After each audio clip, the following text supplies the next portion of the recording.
नेताओं ने ये कैसा हिंदुस्तान कर दिया, बेज़बान इमारतों को भी हिंदू मुसलमान कर दिया। नमस्कार, स्वागत है आपका यूपी तक में। मैं हूं आपके साथ आशी सिंह। यूपी में मुजफ्फरनगर में आपको याद ही होगा किस तरीके से हिंदुओं और मुसलमानों के बीच में जंग छिड़ गई थी। कहा जाता है कि उस साल बीजेपी को दंगों की वजह से बहुत बड़ा फायदा हुआ था। वो उस वक्त की तस्वीर थी, लेकिन आज चीजें जो हैं वो काफी हद तक बदल गई है।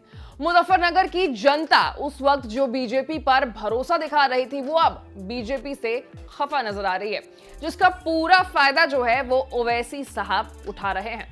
जी हाँ, ओवैसी भारतीय किसान यूनियन के नेता राकेश टिकैत के गढ़ मुजफ्फरनगर में चुनावी हुंकार भर रहे हैं, जिससे पश्चिमी यूपी की सियासत में एक बार फिर से उबाल आ सकता है। देखिए, सवाल बस यही है कि आखिरकार ओवैसी ने मुजफ्फरनगर को ही क्यों चुना, उनको मुजफ्फरनगर से क्या फायदा होगा।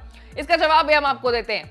एक बात यहाँ पर साफ नजर आ रहा है कि ओवैसी की जो नजरें हैं वो मुस्लिम वोटों की तरफ है, और राकेश टिकैत की तमाम कोशिशें रही हैं कि वो जाट और मुस्लिम को एक करे, जबकि असदुद्दीन ओवैसी की नजर भी मुस्लिम वोट बैंक पर ही है। ओवैसी ने कहा है कि पश्चिम यूपी में रैलियां आयोजित करके मुस्लिम समुदाय को न्याय और सशक्तिकरण को मजबूत करना चाहते हैं और यूपी में मुस्लिम राजनीति को खड़ा करना चाहते हैं। ऐसे में टिकैत को लगता है कि ओवैसी के प्रभाव में अगर मुस्लिम छिटक गए तो फिर पश्चिम यूपी में बीजेपी को एक बार फिर से विजय हासिल होगी और उन्हें रोकना मुश्किल ही नहीं, नामुमकिन भी हो सकता है।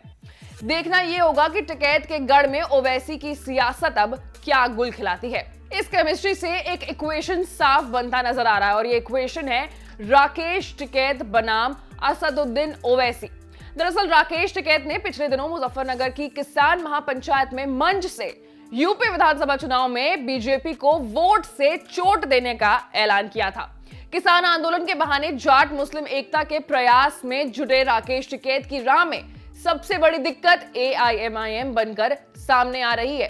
वहीं असदुद्दीन ओवैसी की राजनीति लक्ष्य में टिकैत बाधा भी बन रहे हैं। ऐसे में दोनों नेताओं के बीच जुबानी जंग जारी हो गया है। अब आपको पश्चिमी यूपी की स्टैट्स के बारे में भी बता देते हैं। देखिए, उत्तर प्रदेश में जाट समुदाय की आबादी करीब 4% है, जबकि पश्चिम यूपी में ये 20% के आसपास है।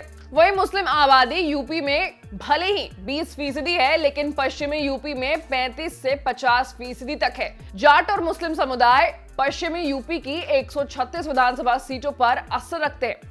सूबे की 136 विधानसभा सीटों में 55 सीटें ऐसी हैं जहां जाट मुस्लिम मिलकर 40% से अधिक बैठती है। तो ऐसे में जो एक केमिस्ट्री है वो काफी ज्यादा दिलचस्प हो जाती है, और देखना पड़ेगा कि आगे 2022 में जब विधानसभा का चुनाव होता है तो पश्चिमी यूपी किसके साथ होती है। यूपी के तमाम बड़े खबरों से अपडेटेड रहने के लिए आप यूपी तक जरूर देखें। साथ ही साथ हमारे चैनल को लाइक, सब्सक्राइब और शेयर करना न भूलें। जाते जाते मैं आपको यह भी बता दूं कि ये जो खबर है हमारे सहयोगी कुणाल कुमार की तरफ से आपके लिए पेश की गई थी। नमस्कार।